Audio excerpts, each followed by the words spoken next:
History doesn't expose injustice immediately. It exposes it when the silence finally becomes embarrassing.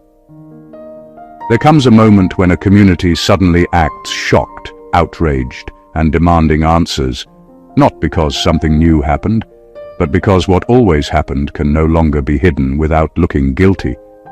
That's the moment we're in right now. The noise you're hearing isn't confusion, it's discomfort. It's the sound of people realizing that what was done to one person was quietly approved by many, and now the approval is coming back with receipts. Here's a fact most people don't like to sit with. Abuse that happens in plain sight almost always survives longer than abuse done in secret. Not because it's worse, but because it gets normalized. When harm is dressed up as discipline, tough love, character building, or just how things are done, entire communities can watch it unfold and still sleep well at night. Until they can't. Until the person who was supposed to be erased is still standing, still sane, still speaking, and still refusing to carry shame that never belonged to them. That's when outrage suddenly becomes fashionable. Now everyone wants answers. Everyone wants explanations. Everyone wants to act like this came out of nowhere. Like it wasn't tolerated, excused, minimized, and quietly defended for far too long. It's almost impressive how fast people can switch from "this is fine" to "how was this ever allowed?" The same mouths, the same rooms, different tone. And let's be honest for a second. Some of this outrage isn't moral awakening. It's fear. Fear that what was done looks bad now. Fear that silence is starting to look like endorsement. Fear that if this gets examined too closely, names, roles, and decisions might start surfacing. Accountability has a funny way of making people suddenly very emotional about things they previously ignored. There's also a strange, almost uncomfortable humor in it all. The person who was treated like a problem turned out to be the proof. The one they thought would break became the evidence. And now the community's pacing around like someone just moved the furniture and revealed a stain everyone pretended not to see. This isn't a story about sympathy. It's about exposure. It's about a collective realization that something was allowed that should never have been okay, and the unease that comes when the truth refuses to stay buried. Number 1. What happened to you wasn't private suffering. It was a public moral failure. What was done to you wasn't just some personal tragedy hidden in the corners of life. It wasn't something that only touched you and then quietly disappeared. Every action, every decision, every justification that allowed this to happen carried the fingerprints of a larger system. People who watched, people who nodded silently, people who said nothing because it was easier to look the other way. It wasn't just a personal failing in someone's character. It was a societal failing, a moral failure with witnesses. The outrage we see now isn't shock at the act itself. It's the shock that people are finally forced to see it for what it truly was: preventable, obvious, and wrong. The truth is, what happened to you became normalized because those around you, the people in positions to intervene or speak up, treated your suffering like it was nobody's business. They allowed cruelty to wear the mask of necessity. They pretended compliance was consent and silence was agreement. And for too long, it worked. The world outside may have looked away, thinking it was a private matter or that you were overreacting, while the reality was that you were being failed by the very structures that were supposed to protect you. It wasn't just wrong for you, it was a collective failing. Now the outrage comes because the illusion is gone. People are finally seeing the layers of responsibility, the way comfort and convenience often outweigh basic human decency, and it's unbearable for them to watch. They're realizing this wasn't just your burden, it was theirs too, and seeing you survive, seeing you remain whole despite being treated as expendable, forces a confrontation with that truth. It's not easy to accept that a moral failure isn't hidden in the past. It's present, and it implicates everyone who stayed quiet. The anger that rises in the community isn't just about the injustice itself. It's about the collective realization that wrongdoing doesn't need to be secret to be wrong. The fact that it happened openly and was tolerated by so many makes it far worse. And now, finally, the world sees the magnitude of that failure. It's not just your story. It's a mirror reflecting how easily people fail each other when convenience outweighs courage. Number 2. The community isn't shocked by the abuse. They're shocked it didn't break you. The truth that stuns people the most isn't that you were hurt. It's that you survived in full, unshaken, and unapologetic. From the moment the first wrong was done, the unspoken assumption was that you would bend, break, or vanish under the weight of it all. That assumption shaped every cruel word, every act of manipulation, every attempt to control and diminish you. They treated you as if your humanity was negotiable, as if your mind, your spirit, your very sense of self was something that could be tested, reshaped, or destroyed. And for a long time, it worked in their eyes, because people believed that no one could endure what you endured and remain intact. The shock now comes because the rules they relied on to keep you in a box failed. You didn't crumble. You didn't apologize for being yourself. You didn't let their abuse redefine who you were.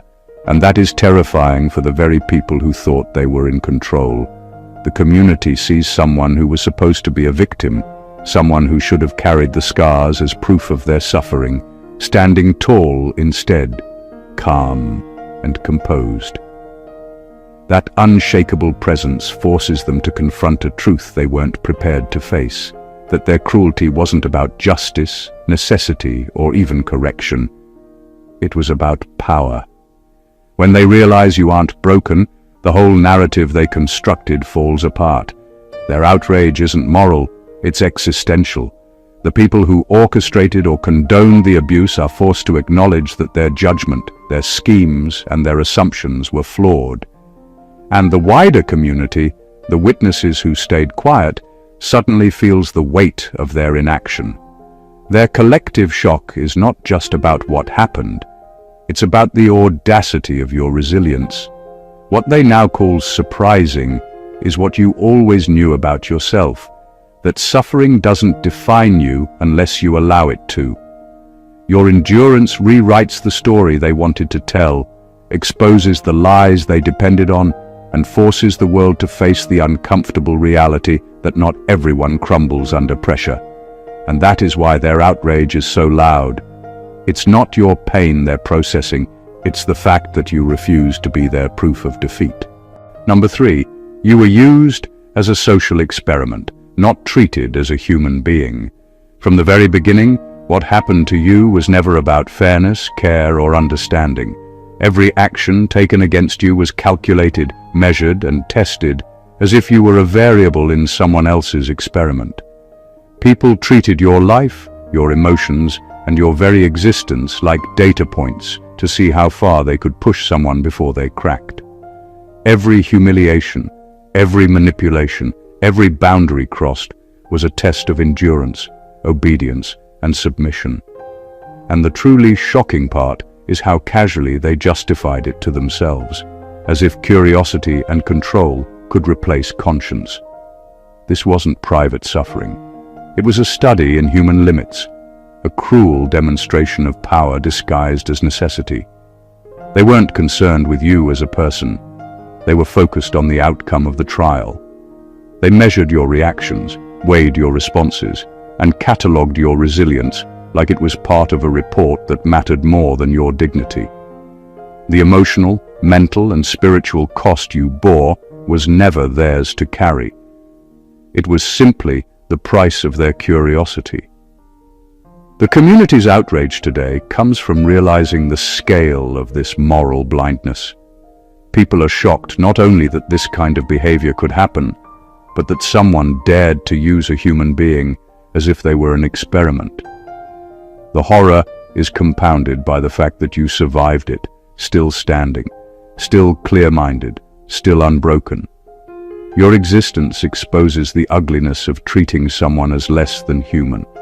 the arrogance of assuming one life can be dissected for amusement, control, or validation. What makes this even more striking is that many of the same people who witnessed your treatment, or even participated in it, thought they were clever, untouchable, or justified. The experimenters didn't account for one critical factor: you are not a lab rat, you are not disposable, you are living proof that human strength, spirit, and integrity cannot be measured, controlled, or owned. And now, the community is forced to reckon with that fact, their outrage fueled not just by what was done, but by the undeniable truth that the experiment failed to produce what they expected, because you were never theirs to manipulate in the first place. Number 4. The outrage exists because your treatment set a dangerous precedent. What happened to you wasn't just a singular injustice. It was a blueprint, a message quietly sent to anyone paying attention, that certain people can be mistreated, dismissed, or dehumanized, and the system will look the other way. That's what makes this so infuriating for the community now. They're not just angry at the act itself. They're angry because your treatment revealed a pattern that could and would repeat if left unchecked. It's the realization that this wasn't an isolated incident, but a standard others might be forced to endure under similar circumstances. And that is terrifying to people once they finally connect the dots. Your experience exposed the truth about human behavior under convenience and comfort. Those who perpetrated or allowed harm assumed that compliance, silence, and fear could guarantee invisibility for their actions. They assumed that no one would notice, and if someone did, it would be easier to blame the victim than confront the wrongdoing. The outrage we see now isn't just about accountability. It's about the reckoning that comes when people realize a precedent has been set and they can't ignore it anymore. The anger is amplified because the precedent threatens everyone. Once people see that injustice can be tolerated under the guise of control, tradition, or authority, it challenges their sense of safety and fairness. The community isn't just concerned about what happened to you. They're suddenly aware that anyone could be next if this example isn't condemned, if this system isn't corrected, if this standard isn't overturned. And that's what makes the shock so intense, the realization that harm was normalized and that the world could continue to function as if it were acceptable. The truth is, your endurance and survival now serve as a countermeasure. You became the living proof that this treatment is intolerable, that it cannot be repeated without consequence, and that people are capable of recognizing wrong when it's laid bare. The outrage isn't random. It's a collective defense mechanism, a mix of fear, guilt, and the desperate need to prevent history from repeating itself. Your story set the line, and now everyone can see exactly where it was crossed. Number 5. The system assumed you would never be believed, remembered, or defended. From the very beginning, those who orchestrated or allowed what happened to you were banking on one thing: that your voice would be ignored, your story dismissed, and your existence conveniently forgotten. They assumed that no one would step forward, that no one would connect the dots, and that the weight of truth could be buried under excuses, lies, and indifference. Every cruel act, every violation was calculated around that assumption. They didn't just want to harm you, they wanted to make sure that the harm was invisible, unchallengeable, and permanent in the minds of others. This assumption is what makes the current outrage so sharp and undeniable. People are shocked not only because of what was done, but because the strategy they relied on has failed spectacularly. You survived with clarity and presence. You retained your integrity when everyone expected you to crumble. You became a living record of everything they hoped would be forgotten, the very thing they thought they could erase. Your story, your credibility, your essence is now the catalyst for confrontation, accountability, and collective anger. The system's miscalculation lies in the belief that silence equals submission. They assumed compliance would be automatic if fear was applied consistently enough. They counted on social norms, institutional hierarchies, and human reluctance to interfere as shields to their actions. But what they underestimated was the truth you carried, the internal clarity, the persistence, and the refusal to let their narrative overwrite reality. Your survival dismantled the protective illusion they built around their cruelty. Now, the community is forced to grapple with that failure. They are seeing clearly how easily institutions and social structures can enable wrongdoing when they assume someone cannot be defended or believed. Your story exposes not only the cruelty, but the arrogance of this assumption. The outrage isn't just moral, it's the recognition that the world had underestimated the power of someone who refuses to be erased, someone who remains a witness to their own life, someone who proves that truth cannot be locked away, silenced, or ignored. Your presence alone challenges everything they took for granted, and that is why the anger now feels explosive, uncontainable, and absolutely justified. Number 6. Your mistreatment was justified through labels instead of truth. From the very beginning, the story they told about you wasn't based on reality. It was built on convenient labels, assumptions, and distorted narratives that suited their agenda. They didn't need the truth. They needed a justification. Whether it was calling you difficult, too sensitive, rebellious, or ungrateful, every label was carefully chosen to make your suffering seem deserved, your voice irrelevant, and your humanity negotiable. The cruelty wasn't raw or unplanned. It was packaged, rationalized, and sold to themselves and others as if it were reasonable. The power of these labels is subtle, yet devastating. They shift perception, they silence witnesses, and they turn public opinion against the very person being harmed. Once a label sticks, the truth becomes invisible. Actions that would normally provoke outrage are suddenly framed as acceptable responses to a problem that exists only in the mind of those applying the label. That's why the community's current shock and anger are so raw. They're realizing just how easily reality was twisted to serve convenience, and that the harm you endured was never about who you actually were. The danger of this approach is that it allows people to absolve themselves of guilt. By reducing a person to a label, they believe that any harm inflicted is corrective, necessary, or even deserved. In reality, it's a smokescreen. The truth is ignored, the person's experience erased, and accountability disappears. And yet, despite all of this, you survived. You didn't become the label. You didn't internalize their narrative.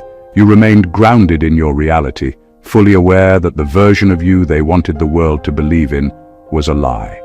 Now the outrage is focused not just on what was done to you, but on the audacity of using falsehoods as justification. People are angry because the truth has been standing there all along, patiently waiting to be recognized, while labels were used to cover shameful actions. The intensity of this anger comes from a collective realization. The cruelty wasn't accidental, and it wasn't about you. It was about the ease of bending reality to protect their own comfort, power, and convenience. And the fact that you didn't break under it exposes every lie they counted on. Number 7. You were punished for not fitting into a role that benefited others. From the start, what was done to you wasn't about correction or fairness. It was about control. The people around you had a script, a role they wanted you to play, and anything that didn't fit into that script became a problem. And problems, in their eyes, needed to be disciplined. You weren't punished because you were weak, careless, or unworthy. You were punished because your authenticity, your independence, or your refusal to conform threatened the comfort, convenience, or agenda of others. They needed a version of you that could be managed, contained, and used to reinforce their own sense of order. You refused to fit, and that refusal became the crime. The subtlety of this kind of punishment makes it even more insidious. It wasn't always loud or obvious. Often it was strategic. A cold shoulder, a snide remark, a false accusation, a withheld opportunity. Each act was calculated to remind you that deviation from their expectations carried consequences. The system they created was not about justice. It was about obedience. And when you didn't obey, when you didn't shrink into the role they carved out for you, the backlash was swift and relentless. The outrage we see now comes from the recognition of that truth. People are not just angry about the punishment itself, but about the reason behind it, the cruelty of targeting someone for refusing to be molded into something they weren't. They are realizing that the injustice wasn't random, and it wasn't justified. It was opportunistic, self-serving, and deeply unfair. You were penalized for daring to exist outside of someone else's expectations, for refusing to be a convenient version of yourself, and for showing the world that identity cannot be dictated by someone else's comfort. Your survival and integrity in the face of this kind of targeted control is what fuels the current outrage. The community sees now that the punishment wasn't about improvement, it was about power, and your refusal to conform exposed their manipulation, their hypocrisy, and their inability to tolerate truth. That is why the anger is so intense, because it's no longer possible to pretend that what happened to you was deserved, acceptable, or isolated.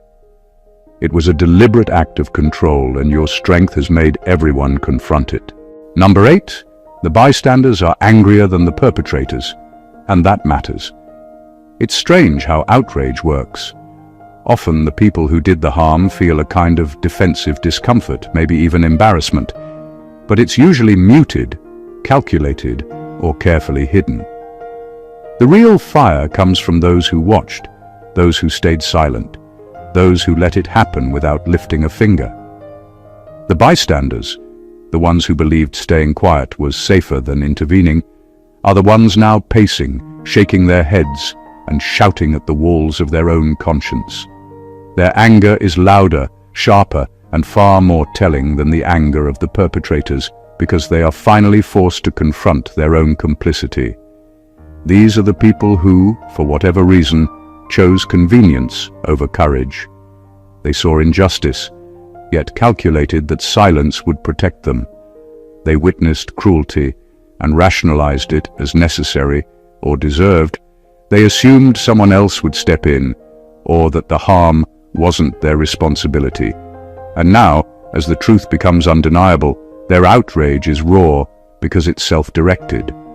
They are furious not just at what was done to you, but at the part of themselves that allowed it to happen. That kind of anger is volatile. It's guilt mixed with helplessness, regret, and shame. It burns hotter than simple blame because it's impossible to dismiss. What makes this even more compelling is that your survival forces them to face it. You are standing proof that the harm could have been stopped, that their inaction mattered, and that their silence contributed to the suffering they can no longer deny. The perpetrators may feel embarrassed or threatened, but the bystanders feel exposed, morally naked, and caught in the middle of a truth they hoped to avoid.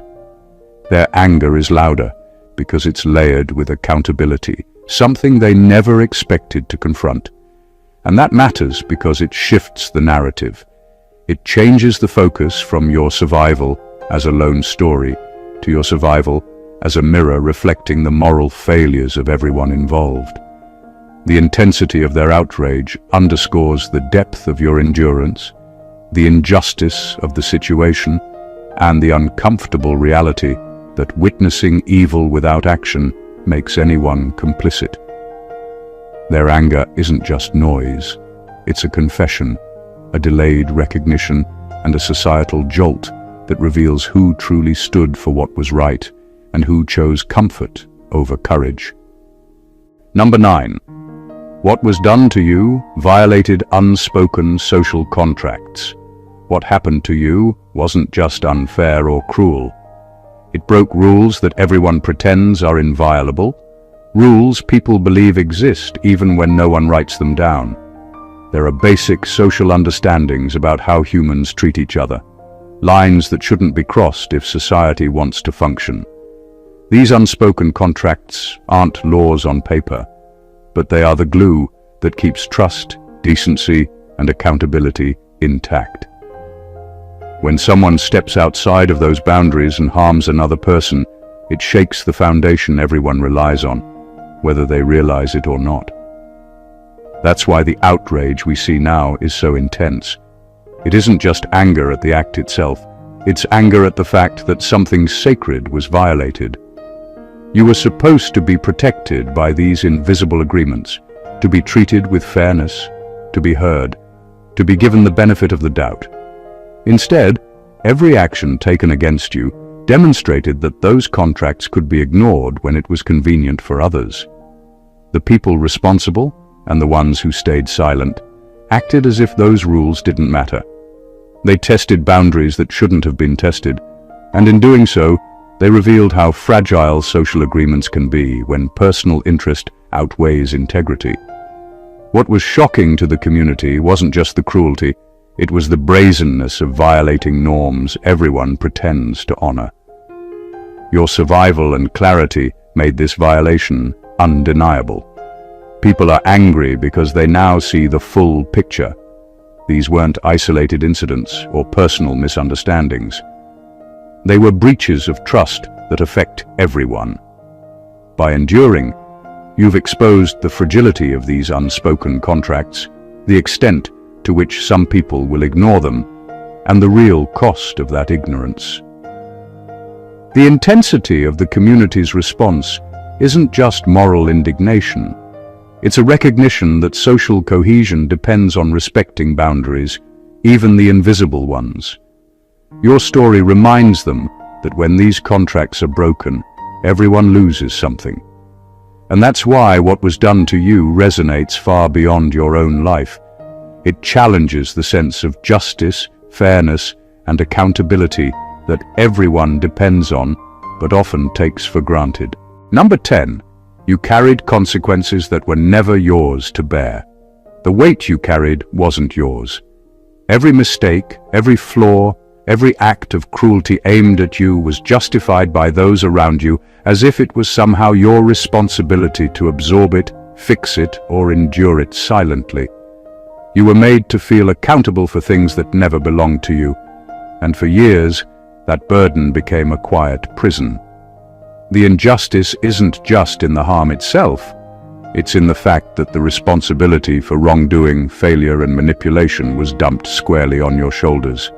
And what makes it even more outrageous is that the people who imposed it assumed it would stay hidden, as if shifting blame could erase their own moral failure. People are outraged now because they see just how unfair it was. They're recognizing that someone's suffering was weaponized to protect others from accountability. You were punished for things that weren't yours, expected to apologize for actions you didn't take, and treated as if the chaos around you was a reflection of your character. The reality is stark.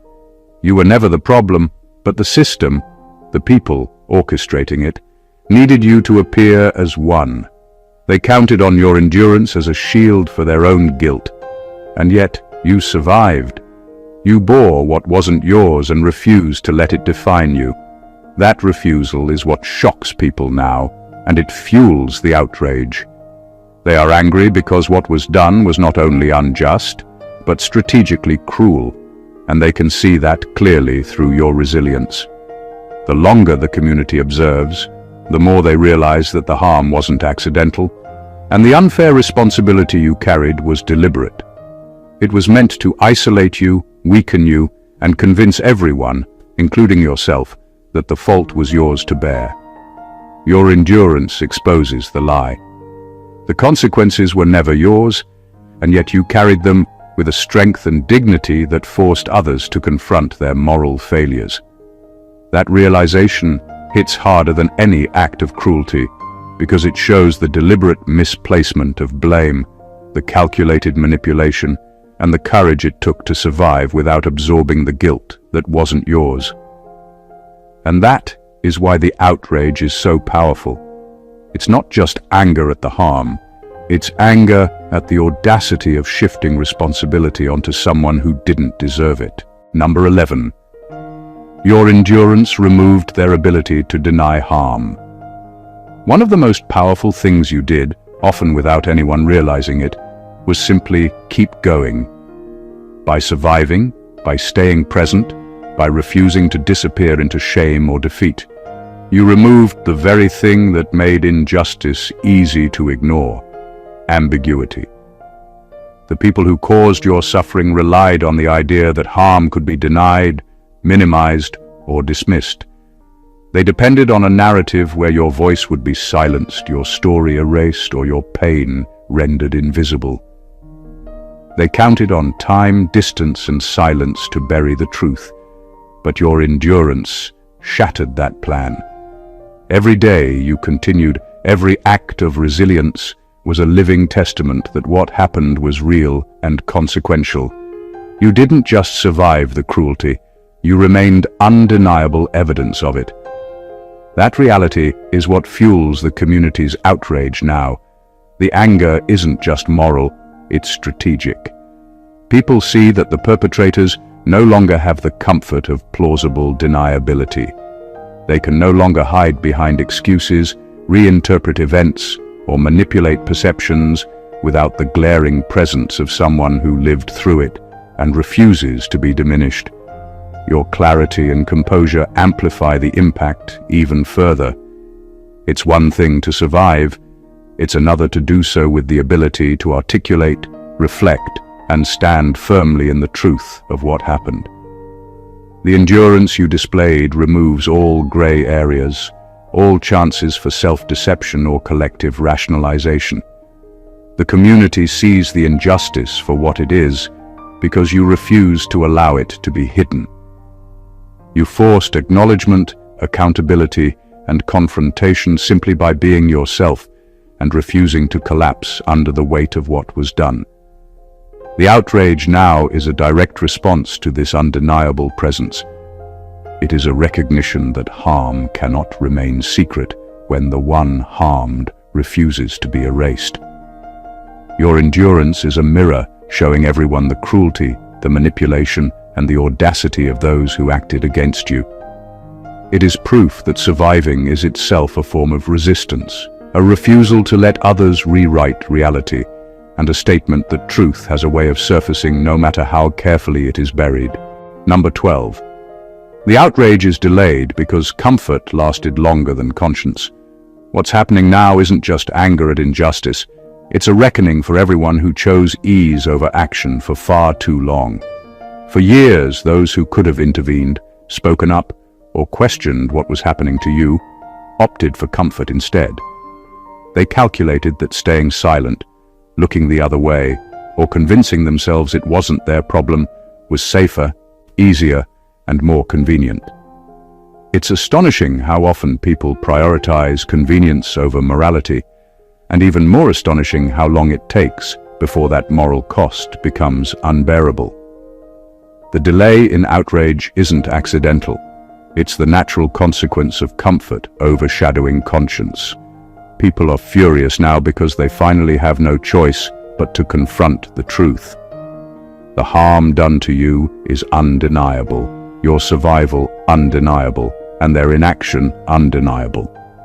The delay only makes their anger sharper because they are not just outraged at what happened. They are enraged at themselves for allowing it to happen, for hiding behind excuses, and for underestimating the impact of staying passive.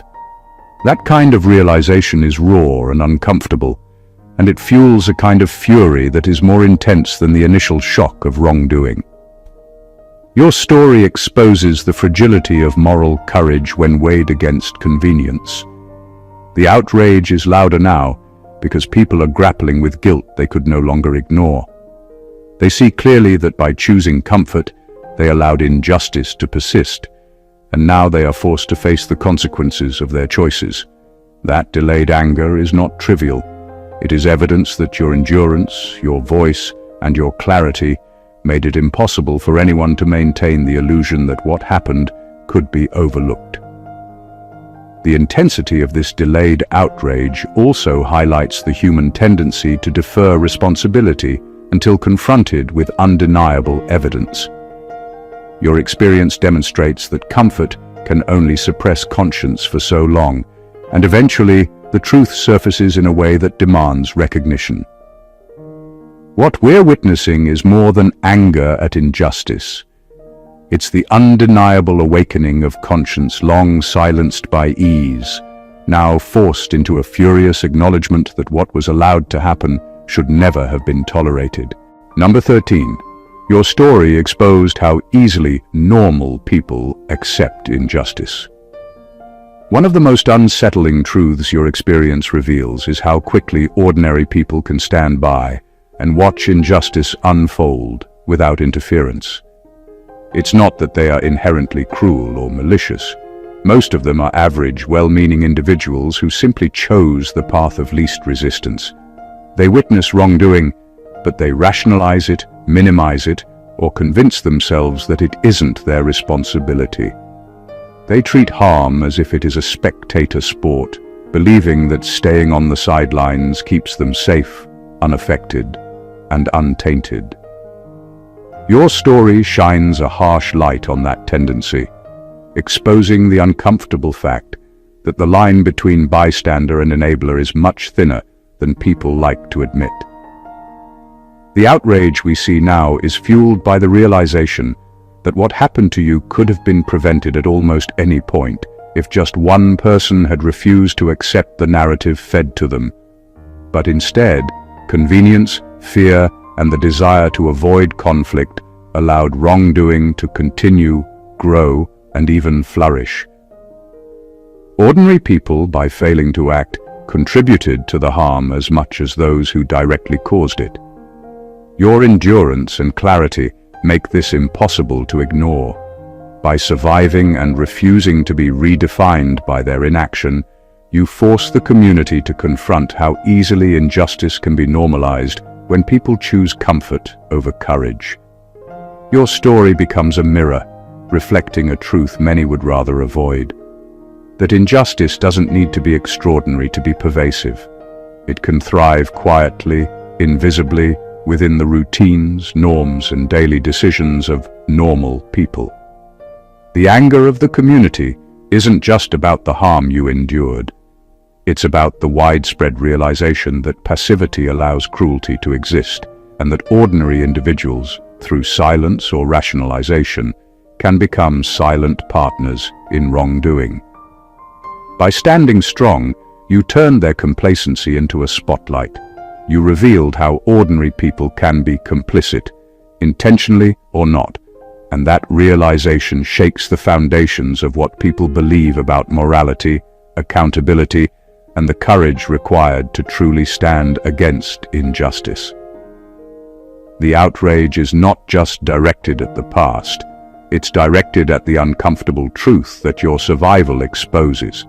That acceptance of wrongdoing is far easier than confronting it, and most people take that easy route until faced with undeniable proof otherwise. Number 14. They want answers because they know it could happen again, unless your case becomes the line in the sand. What makes the outrage around your story so urgent and intense isn't just empathy or anger at wrongdoing. It's fear. Fear that what was done to you isn't an isolated incident, that the same patterns of manipulation, abuse, and silence could be repeated with someone else. People are angry because your experience revealed a blueprint of cruelty that, left unchecked, could target anyone. Your story has become more than a personal account. It's a warning, a marker showing exactly where lines were crossed and boundaries were ignored. The community recognizes that unless this moment is addressed, unless accountability is enforced, the system that allowed your suffering will remain intact, and someone else will inevitably pay the same price. That realization is terrifying for them. The outrage is not only about what happened to you, but about the uncomfortable knowledge that it was preventable. and that the failure wasn't just personal, it was structural. People are angry because the consequences of inaction are now visible, and your survival forces them to confront the reality that what happened could happen again. And that fear transforms into insistence. They want answers, explanations, and responsibility, because without them, the precedent remains, waiting for the next person to be ensnared. Your story sets the line in the sand. It establishes a boundary that cannot be crossed without consequences. The outrage is amplified because people are finally seeing that the harm done wasn't inevitable, and that accountability is the only way to prevent repetition. Your endurance, your voice, and your refusal to be silenced are now the benchmarks against which future injustice will be measured. The community's anger is focused not just on punishing past wrongdoing, but on ensuring that what happened to you is never allowed to happen again. What makes this moment so potent is that it transforms your suffering into clarity and warning. You've become the standard of truth, the living testimony of what happens when people are allowed to act without accountability, and the reason why society is forced to confront uncomfortable realities. The outrage isn't fleeting. It's a demand for permanence, a refusal to let history repeat itself, and a recognition that your story defines the line that must never be crossed again. The story we've explored here is more than just one person's journey. It's a mirror reflecting the deepest truths about human behavior, morality, and resilience. Every point we've uncovered reveals layers of complexity that go far beyond simple injustice. From the calculated cruelty disguised as necessity, to the way labels were used to justify harm, to the shocking realization that ordinary bystanders can perpetuate wrongdoing, your experience exposes a world that often chooses convenience over conscience. It's a world where silence can feel safer than speaking up, where power seeks control at the expense of truth, and where systems are structured to hide accountability until someone refuses to be broken. Your survival, your clarity, and your endurance didn't just reveal the failures of those who acted against you. They revealed the cracks in the entire system, the hidden moral compromises, and the dangerous assumptions that allowed harm to flourish. You carried consequences that weren't yours, were treated as a test subject, punished for refusing to fit into someone else's mold, and yet, despite all of that, you stood firm. That strength forces the world to confront uncomfortable truths, the audacity of injustice, the fragility of human decency, and the undeniable fact that wrongdoing cannot stay hidden when someone refuses to be silenced. The community's outrage, delayed or otherwise, is proof of the power of endurance and truth. It is the reckoning that comes when convenience loses to conscience, when survival exposes complicity, and when a single story becomes the line in the sand for everyone else. Your experience reminds us that injustice is never invisible forever, that accountability cannot be avoided indefinitely, and that the courage to endure transforms suffering into revelation. This is not just your story. It's a wake-up call for everyone who thought wrongdoing could quietly exist without challenge. If this video resonated with you, made you stop and think, or sparked a deeper awareness of what it really means to witness, endure, and confront injustice, make sure to hit that subscribe button so you don't miss future content. Like this video if it opened your eyes, comment to share your thoughts and experiences. Your voice matters. And share this video with anyone who needs to understand the hidden truths about endurance, injustice, and accountability. Together, we shine a light on what was once hidden, and together, we make sure the lessons are never ignored. God bless you.